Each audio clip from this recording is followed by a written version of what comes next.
How do you solve a tire fire that is a runaway tire fire turning into a dumpster fire?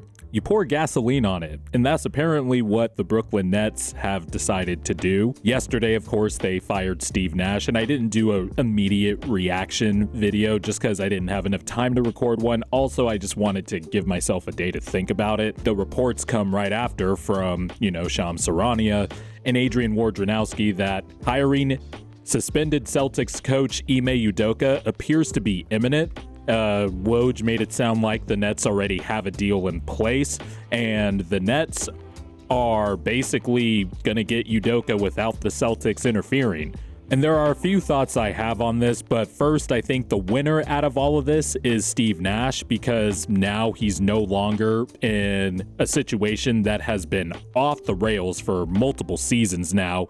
Constant changing parts, players having dumbass views and stances like Kyrie Irving, James Harden situation, and it turns out James Harden might have been right the entire time to want to get out of Brooklyn, and now Steve Nash still gets to make his millions of dollars while not having to coach star players who, one, did not want him there, mainly Kevin Durant, and then coaching one of the more, not even enigmatic or mysterious, because, it's no mystery that Kyrie Irving is just somebody who is a fake intellectual who thinks he's mysterious and has this air about him, but he's really just an idiot with idiot views. So Nash doesn't have to deal with that anymore. And he also doesn't have to deal with the Ben Simmons situation, because Ben Simmons looks like he's two shells of himself right now. And, we'll talk about him later. I want to give him time to come back from, back stuff is no joke. So I want to give Simmons some grace there. But even with the back stuff, Ben is playing bad. And Nash trying to have to figure all that out.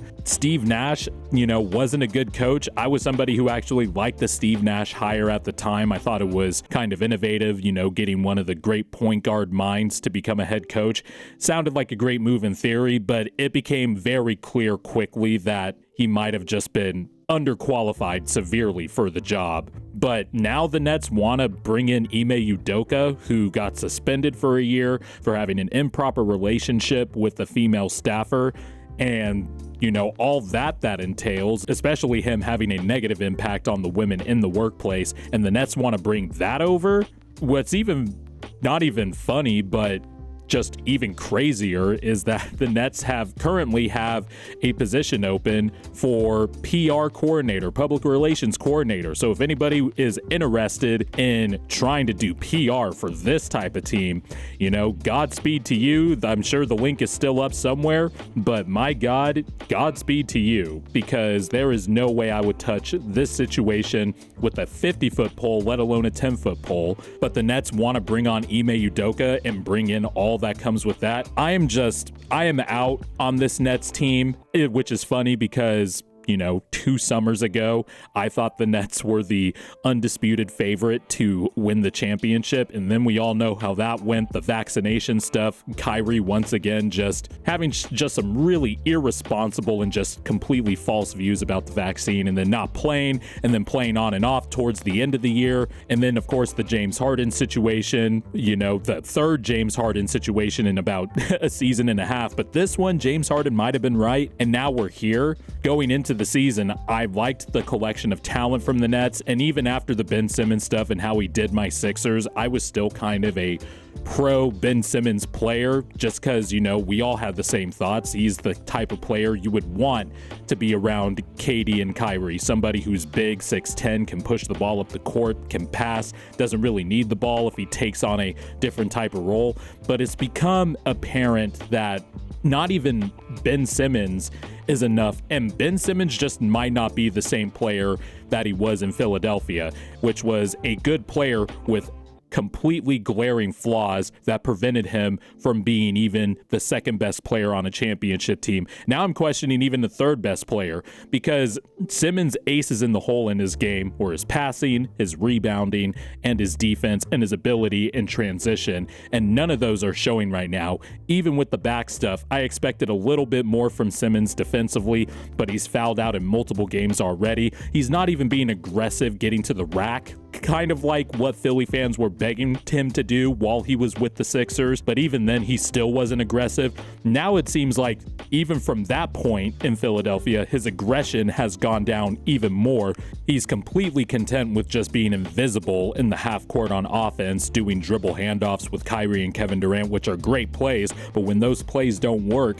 you need your third best player, your third most talented player, I should say, on the team, because as crazy as it sounds, Royce O'Neal may be the third best player on the Nets right now, but you need your third most talented player to fill the void in case Kevin or Kyrie have an off night, and Simmons just does not have the ability to do that. I mean, look at the lowly numbers. He's averaging 6 points a game, averaging 6 rebounds a game. He's shooting 44% from the field, which is nuts because Simmons doesn't take any shots outside of the paint.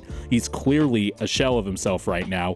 The back injury stuff, I wonder how much of his athleticism has been sapped and will be sapped completely going forward, because he's not even the same transition player, the guy attacking with speed and force and dunking the ball every chance he got. He's not even that player anymore. And then on top of that, just the construction of the Nets. We all knew the Claxton-Simmons front court pairing, which is the starting front court they're rolling with, was going to be really fucked in terms of spacing, and it just turns out that's been the case. Not only that, the Nets surprisingly have one of the bottom worst offenses in the NBA. They're 19th in offensive rating, but with the talent of KD, Kyrie, Simmons, Royce O'Neal, you got shooters, Joe Harris is back now.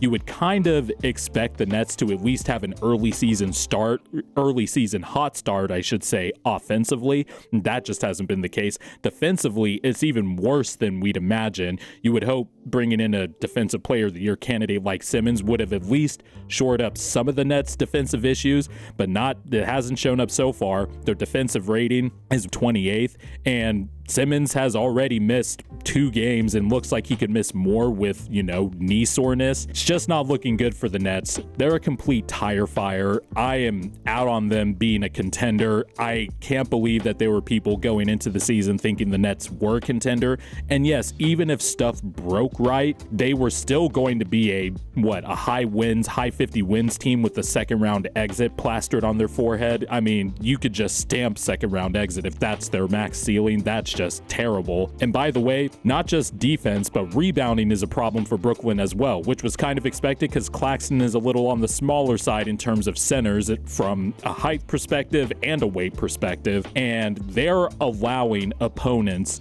to rebound 35% of their misses, or 34.8, I should say, but we're going to round up. So that's opponent offensive rebound percentage. The Nets allow the most offensive rebounds from opponents. They are also 29th in total rebounds per game. The Nets just have a lot of flaws in a lot of areas that do not equal them being a contender. There's certain areas that teams need to excel in to be considered a contender, and the Nets just aren't doing that right now from a defensive perspective and a rebounding perspective. And while they do have 2 stars, one of which is a absolute superstar and one of the 10 to 12 greatest players of all time, the Nets need more than that. They need more than just, Kyrie being a secondary sidekick scoring the ball. They need more from Simmons, and this just might not be the right combination. And I don't know if Ime Udoka solves all the Nets' problems. Yes, he took the Celtics teams to the finals last year,